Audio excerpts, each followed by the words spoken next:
Thank you for joining Effortless Attraction. My name is Evelyn McAleer. I'm the author of A Life You Want, Effortless, and The Woman's Journey. I'm a life coach, business mentor, and inspirational speaker.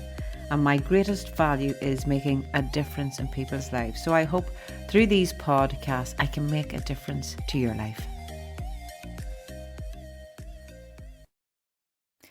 A little bit more information before we pop on over to the podcast. So we're currently residing in the stunning province of Almeria in the south of Spain.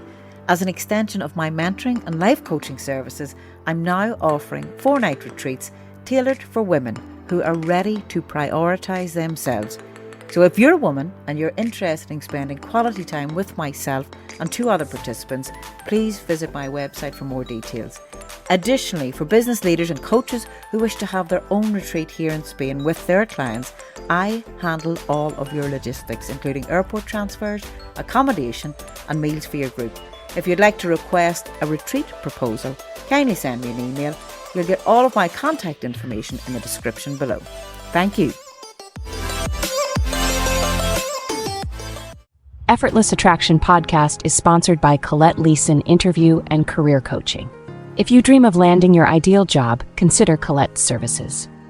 With a success rate exceeding 90% among her interview clients, Colette offers personalized career guidance and interview coaching discreetly, both online and in person. She also conducts workshops and provides career advice talks. For further details, visit ColetteLeeson.com. Thank you, ladies and gentlemen, for joining us on another Effortless Attraction podcast. Today, I am delighted, I feel very privileged to welcome a good friend back for another podcast. His name is Don McGurgan, Donald McGurgan. But today, I get the privilege of introducing him as author, Donald McGurgan. Don has now published his first book. It's called Mourning Has Broken. And I'm just going to read you a little caption or an overview of the book. Mourning Has Broken offers comfort and support for both people who are grieving as well as those who wish to better understand how to help those who are in mourning. It gives the reader the tools to be conscious of your grief so that you can let go, remembering how to take care of yourself along the way, as well as finding acceptance. The death of someone close is often so overwhelming that you can feel alone in your pain. This book offers a lifeline to those who feel this way, guiding them through the darkest of grief. Mourning Has Broken is designed so that each short chapter can stand alone, walking you through your journey as you navigate the grieving process. Don McGurgan, you are most welcome today. I am honoured and privileged to be on your programme, Evelyn. Thank you. How did that feel, me introducing you as author Donald McGurgan? Well, you're the second person, and I'll tell you, the first person was quite funny. Last Thursday night, I went to bed feeling fairly well, as I normally do, but by 2:30, 3:00 in the morning, I was rolling around the house in pain. Anyway, long story short, an ambulance duly arrived to take me off to the hospital for the night, and the ambulance driver was going through the bed, and I had the book at the side of the bed. He says, "Are you an author?" I says, "What are you talking about?" I says, "Who are you talking about?" He says, "You." I saw the wee book and the name and the bottom of the book, but you are the second person. That doesn't sit well with me, no, to be honest with you. But anyway, it turned out to be a stone in the kidney, which was quite painful.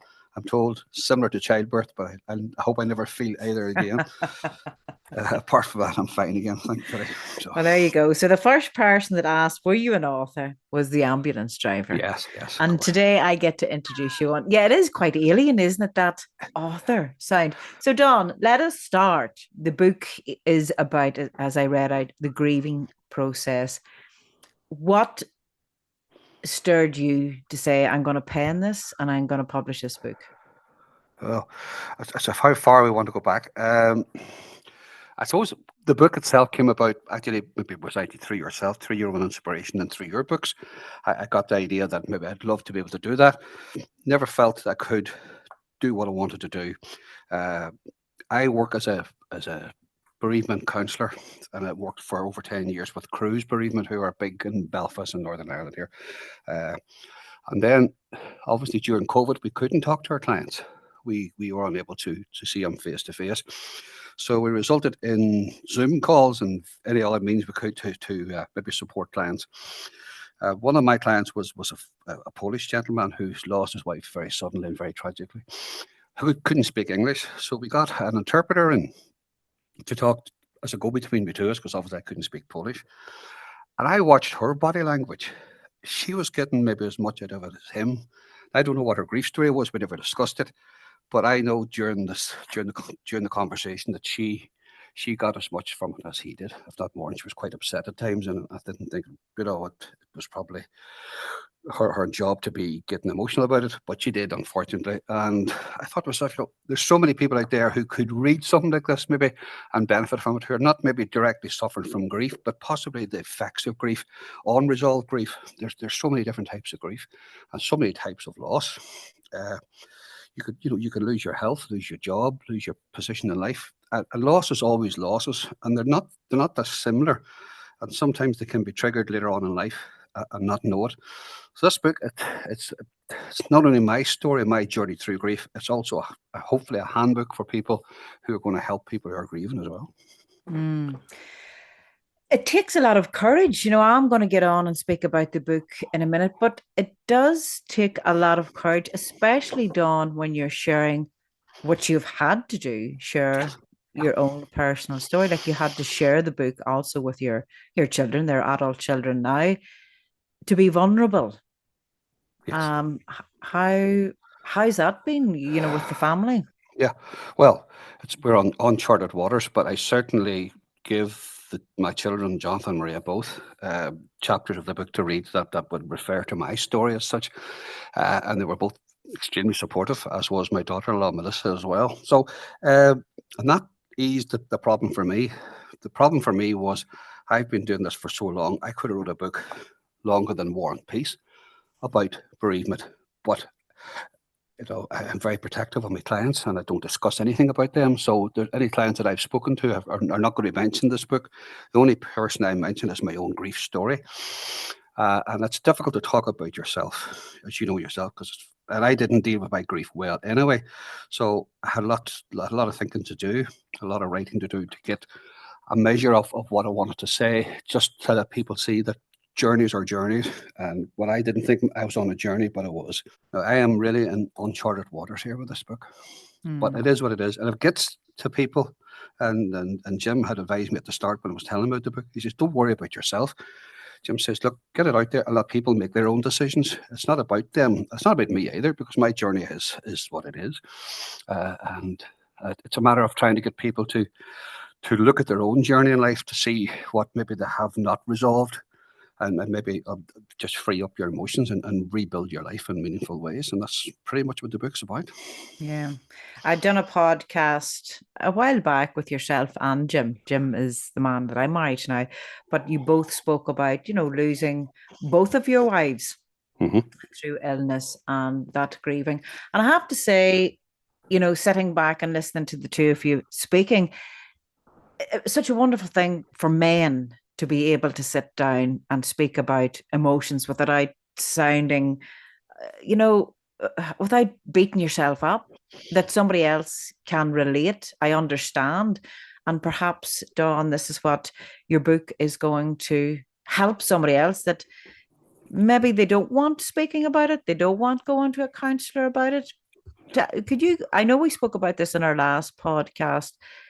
You said, and I always remember this, that you felt that you had dealt with the passing of Marion. And then you were somewhere and the walls or the windows, everything started to move on you. Yeah.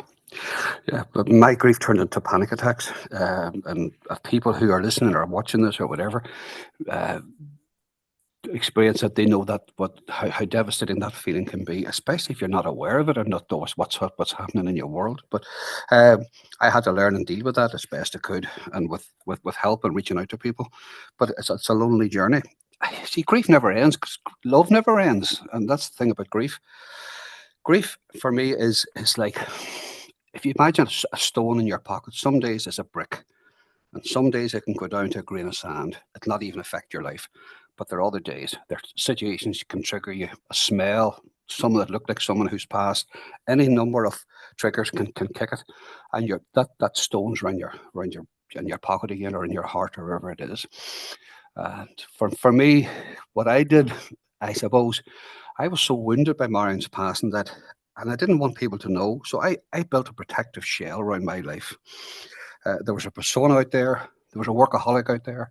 There was someone who was, it looked at all the surface, it was fine. In order to protect my pain, I put up this barrier. And then I was carrying the bloody barrier as well as the pain. Do you understand? No one could go near that side of me, or I would get very defensive and, and query it and things. So over the years, I had to learn to start dismantling the wall brick by brick, and take it down and face the pain, and almost let the thorn of it. You might just have a heavy thorn in some part of your body. Just let it ease out with light and love. What's in this book is pretty much what I would have talked to clients about. The strange thing, I went to look for other books for clients, and I couldn't find anything. I couldn't find anything suitable. And I realise now that writing about grief is similar to writing about a school reunion. If you went to St. Kieran's in Ballygolly at a certain year, at a certain time, there's a window that you'll relate to. But those who come after you or before you doesn't really relate to you. And this book is almost like a shotgun effect. It'll hit somebody somewhere sometime. I'm sitting entranced in your words here, Don, and I can't wait to get my hands on the physical copy of it. Okay. Yeah, and that's all very exciting. Listen, these podcasts sit in the ether for goodness knows how long. God knows how long, yes. And I know that you're going to be having your book launch come up, because if I say the year is 2024, imagine somebody could be listening to this in another 20 years. Trust me, yeah, I know. It'll not be me. I don't listen. I can't listen to the recording anyway, so I can't. Well, now this journey's all about self-love. I've always said you have a wonderful voice. Oh, thank you. A beautiful voice, Don McGurgan. Oh, well, okay. I haven't got a singing voice, let's put it that way. Don, sure. Do you feel that writing this book has helped you heal more? I'm quite certain you probably thought before you sat down you had to be at a certain stage in your life because it had been too painful. Yeah.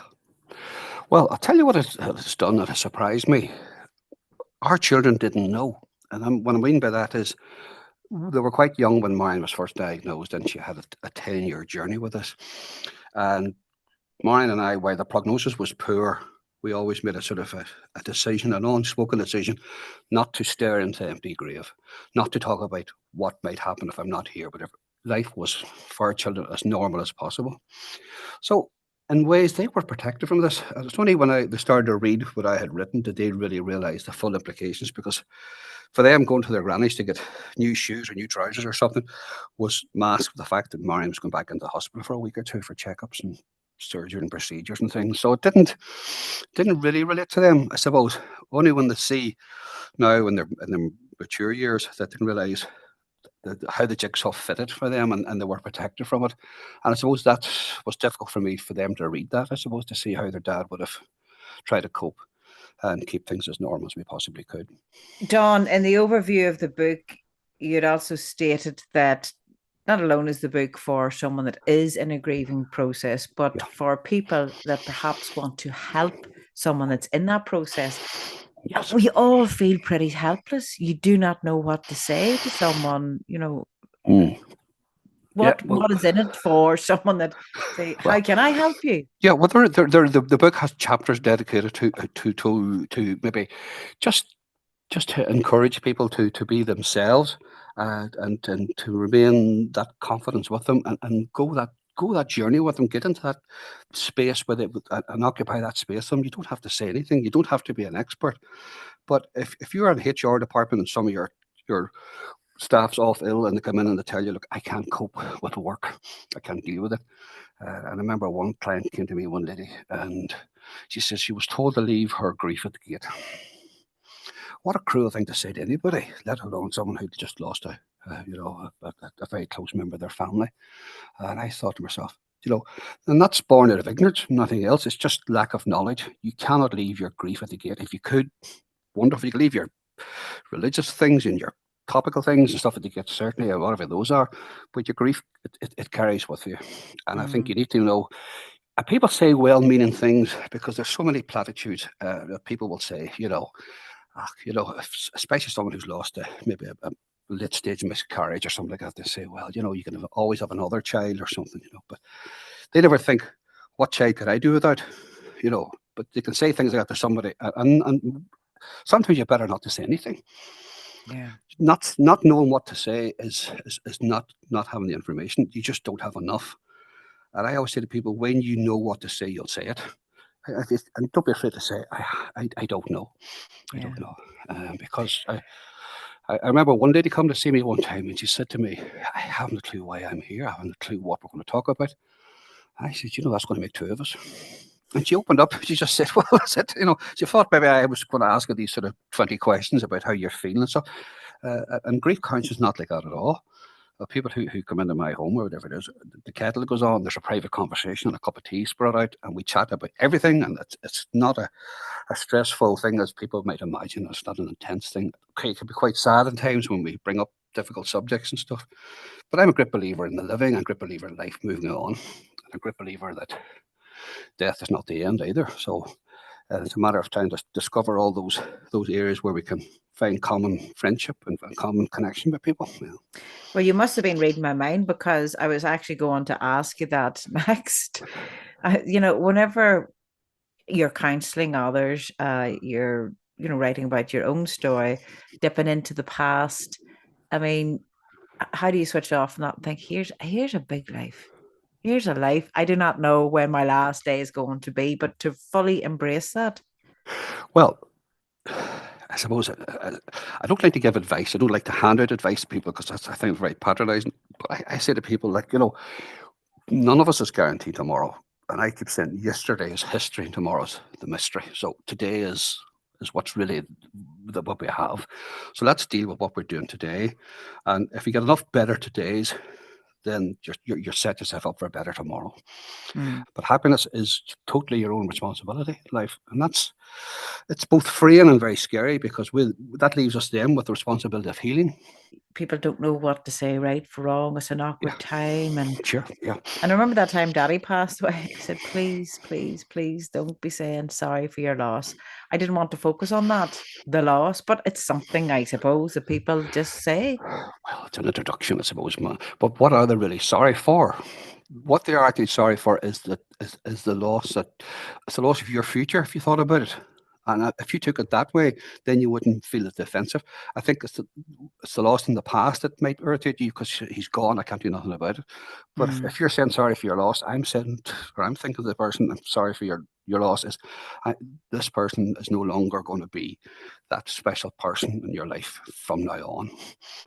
I'm a great believer in the Irish wake. God, I think we have it here in abundance here, and I hope we don't lose it. In that sense of the family coming in, maybe football clubs taking over, doing door duties and traffic and various things like that. So give the family a chance to grieve and repeat. And that rinse and repeat of you telling the same story of the final moments or whatever. Dawn, just listening to you, there's words, there's a sentence that springs to mind. Do this in memory of me. It's something that I hold dearly myself. In my own books, I had dedicated to my mother and then my father, then as it is.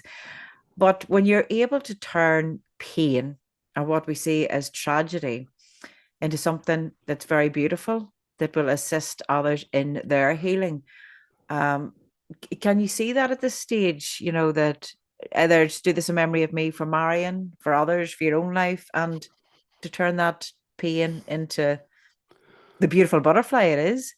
Yes. There's one thing comes to mind. I remember a lady who's a young girl whose grandmother died, and she left to her one of these very fine bone Chinese teapots, like a what I call it. I'm not sure what the make of it was, but say it's Royal Doulton for what it was. She was washing it and put it away, and she dropped it on the kitchen floor, and it literally went into pieces. And she went into pieces with it almost. She just broke. And we were talking about this. And I says, well, how many pieces can you get it back together? She says, don't be ridiculous. It's a teapot. I says, but it's a teapot. yesterday. It could be something tomorrow. I says, why don't you turn it into a nice flower pot and plant her favourite plants in it? And she did that, and she talked about that for years. When I met her afterwards, she said it just an idea came to me that why just put it all away? Why did you change? And her granny loved geraniums and stuff, so she has a geranium growing out, and it's got pride of place in the kitchen, broken as it is, but life goes on. There you are. You're the teapot.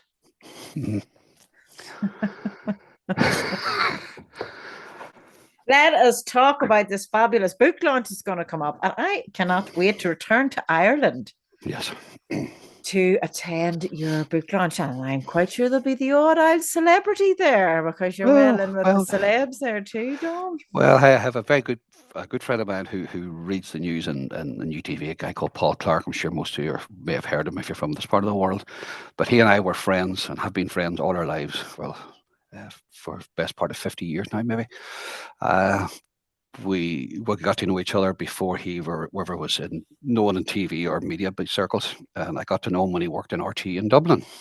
I still do, and I still love to interview people and talk to people about their lives generally. I went to see Paul in Dublin in RTE, and I carried with me a big Revox tape recorder, reel-to-reel tape recorder, the size of a 4 cement blocks almost, and I carried it up through RTE in Dublin. I think the fact that I did that, maybe he thought it was unreal that someone would do such a thing. But I did what I did, and it was for hospital radio at the time that I worked at. And then we stayed friends for years, and we still are. And he has written the back page of the book about his life, and he also is a volunteer and is patron to the Northern Ireland Hospice. Oh, I love the title of the book. It's like it's not mourning, it's mourning. Mourning. Mourning Has Broken. It's a lovely title, Don. Lovely title. Thank you. Well, Jonathan chose the title for me. Actually, I had loss on the book, right? And loss was love of sacred self, and in letters, and at all sorts of things. But I got the photograph. I picked the photograph up. I was scanning through hundreds of photographs. I like the idea because it's a tree, if you know, at the front of the book, and the tree is devastated at the front, but you see the green shoots from the back coming back in again if you choose that. You said you're not a man for giving advice. I remember having to turn to you for advice one time. Right. And sure, that advice, then end up getting married on the strength of it. Oh, don't blame me. I'm not taking no blame for this. Don't you kid yourself. I understand. I'm great. I need to be. No, it's good, and I think people should learn to trust each other. We need a circle of friends, and we need our employers to understand us. You know, if people, it's not rules or regulations. We live by our emotions, and you know that, and I know that very well. That we are 95% emotion and 5% logic. We tramp over people's emotions. Oh, don't be daft, don't be stupid. And people have grieving rituals, and people have problems with various things in grief. Maybe moving on is not a sense of forgetting. Yeah, you know, and those are things. And what I do is I like to encourage people to say, look, you know, you don't get your grief story wrong. You really don't. And I'd say, Don, somewhere I'm not going into details with it anyway, but like even when you lose or a spouse passes, a big thing then too, if you meet someone else or get involved with a relationship, that guilt, then now we've got a whole brand new emotion that sets in as well. Yeah, of course. Yeah, you see, other people may not want you to move on for their particular agendas, and that may sound selfish, but if it's a son or daughter, various things, you could say, well, a new parent coming in, they become a stepfather, stepmother, or whatever role they play. So that can be that way. But I've always said people who love once can love again. Yeah. You know, I'm a great believer that we have an inbuilt capacity to survive bereavement and love and move lives. Well, Don, before we can conclude here, I'm just gonna I'm going to go to another topic, because this podcast, Effortless Attraction, is all about making a difference for the better to people's lives. Yeah. You've given us a bit of inspiration there and telling us all about, how you started and why you started. You're a man in your mature, wonderful, your blossoming years. For somebody that's sitting back and thinking, oh, I'm too old to write a book. I'm too old to go here or go there. Now, I have to ask you for advice. What's your advice in all of this, Dawn? Ageism. Oh, I suffer from it. I do suffer from it because I, you know, well, age, you know, you can say what you like. I mean, age is age, and we do discriminate against an age. Sometimes I don't know. I would do discos and did discos, and now I do discos Even for the. that word discos. Yeah, See, that's is it. that And play tells. music. That's the only thing I will do now is if it's 60 plus. All right, if they're walking wounded they come in with their Zimmer frames and stuff, I'm quite comfortable. But I've been at weddings where I was older than the bride's father or whatever, you know. But so then my face didn't fit. Now Jonathan could help me with the music, and it was grand. People don't really care, but there comes a stage in life where you think, no, there's a time and a season for people, and things move on. But I love that. I'd crack and did, and I still would do it, you know. But only for certain audiences and people who know me personally or Well, something. I don't mind, but not so strangers. what would you say to someone else? Because I know so many people that are sitting, oh, I have a book, there's a book there, there's a book there. And I'm sure you toyed with that many a year Oh God, yourself. What are the I words that you would leave someone with to say, just do it? I suppose publish and be damned. I think at the end of the day is get out of your own road. Like you said that to me one time about writing. I when I got out of my own road of this darn book, it came out.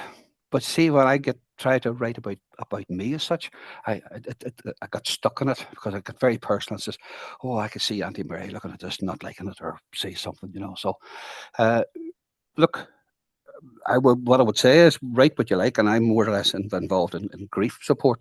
I would always encourage everybody to journal your life because it's a wonderful thing. I have a friend who journals now for his grandchildren, and he writes every day about his life and where that baby is in his life and their stages forward and where they'll be. So when he's no longer physical, there will be a track for them to say, this is where you were, that's where I am. I suppose as the old saying was it, I'm not sure the Pierce Morgan's program, we all have a story. I think we all have a story. Whether we decide to divulge it to our friends and family or make it more public, I think Yeah. doesn't really matter. When you get out of your own way, this is the a lot with the issue. We make it about ourselves, and it's who that book now will help, and whoever it's go to, it will go to. Yes. And that's the way you have to see it or think of it, Dawn. But listen, I am going to say thank you very much for your time today. And before we started this podcast, I was thinking, I bet you any money Donald McGurgan found it easier to write a book than get on till Zoom. You're so right. Oh God, I can't be. Technology and I are not good friends. But anyway, it is what it We'll is. But change that affirmation. This will be the first year podcast about your book. well, let's go. I know I would love to do that, and I may do that. I would really challenge and love and rise to the challenge of meeting families of the bereaved rather than individuals, because the whole dynamics of family change. And as far as I'm aware, that nobody does that. But I would be up for that if Yeah. someone asked me to come into a family. Well, let's just touch on that before I go off too, even for business wise. So it's a service that you provide, Dawn. Yeah, yes, I do. Yes, And again, if people want you, it's again they contact you by email. Yes, by email. Yeah, and I'll talk to you. Yeah. Okay. Well, that's a wonderful thing, to have. And do you do it in person and online, or simply in person? Oh no, do it online and in person both. Yes, I do it. Yeah. If possible, I'd like to see the people, but it's not always possible. Okay. It's not necessary we see each other for more than 2 or 3 visits either, because sometimes a light can come on. I had one particular person, and they chatted away for about 40 minutes, and I said, the last 40 minutes you've been talking about that, and I said, it makes absolute perfect sense to me. And a light came on almost in their eyes, and this is, am I not going nuts? I says, not at all. And it's just typical of grief that you're suffering at the minute.